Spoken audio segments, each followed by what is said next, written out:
Hello, Bowtie Security Guy here, rocking a Project Good apparel shirt. For those of you who don't know, that is my sponsor for these videos.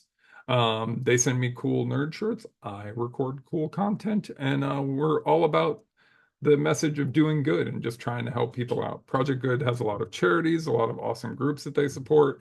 Um, and that is their mission, is to give back a percentage of all shirts sold and really go above and beyond to give back to different communities in different groups all over the world, which is just a great thing to be a part of.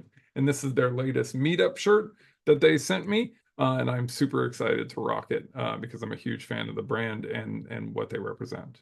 With that said, today's talk is all about doing good and setting boundaries, not in a salacious way, but in a way that is productive to keeping your work-life balance sane.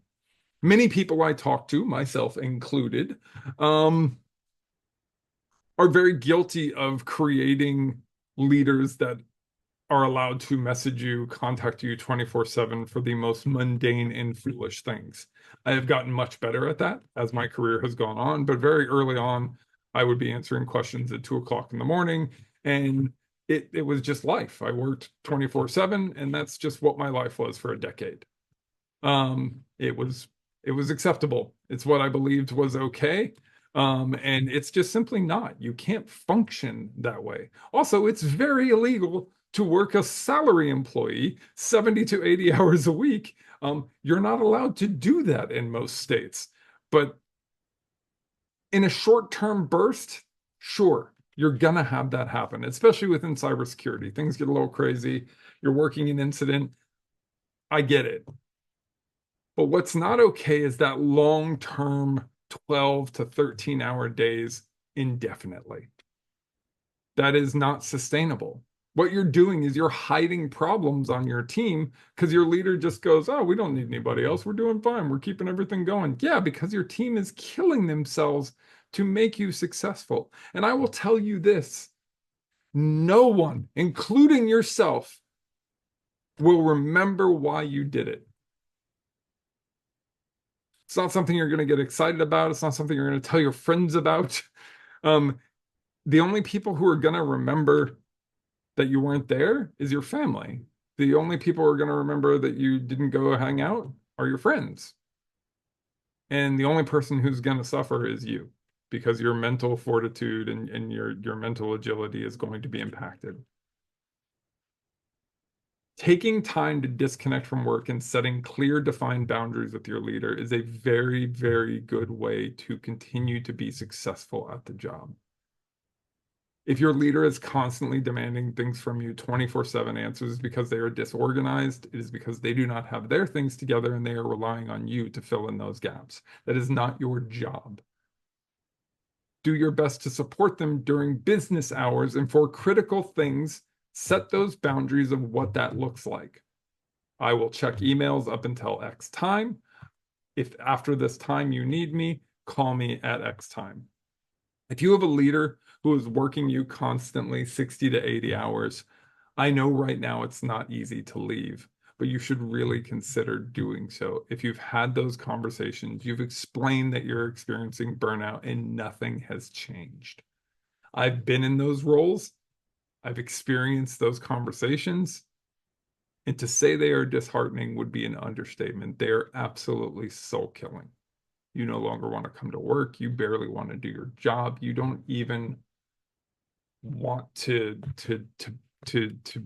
be there at all. You start to resent people. You start to hate the job. You start to become miserable, creating toxicity in the environment. I you know I it's one of those things where we are as the employee are just as guilty as the manager in many cases for allowing this type of behavior to go unchecked. I can tell you I have become a much more astute leader and really tried to pay attention to my team and if they're being overworked or if they're putting in extra hours to cover down for stuff.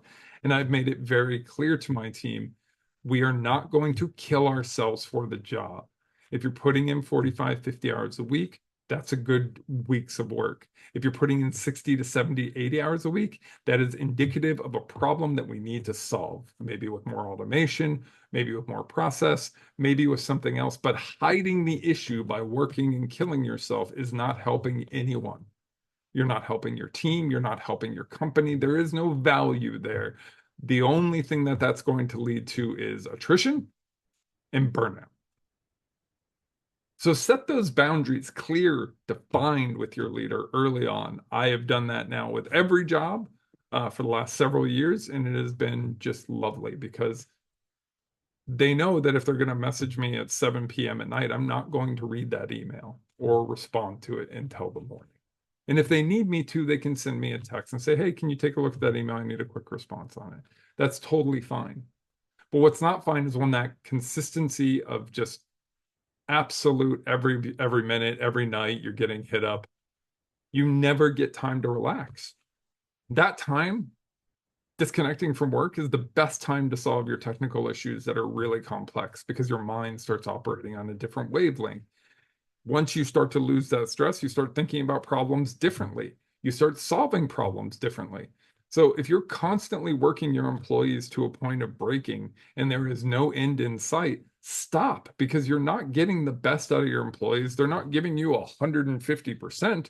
They are giving you 30% because they can't give you 100 anymore. That died a long time ago, as I've discussed in my previous videos. So if you're one of those employees who's constantly being overworked, I implore you to look for other options. There are other great leaders out there. They're not all the same. There are lots of servant leaders who live and care about their team on a very personal level and go above and beyond to make sure that they're not overworking them. And then there are other leaders who will just burn you to the ground and not care as long as the results are there. You know, if you want to work for a company like that, I hear X is hiring and other places. But I don't think you do. A lot of people don't. And if work-life balance is a thing, make sure you set those boundaries early. And good luck out there.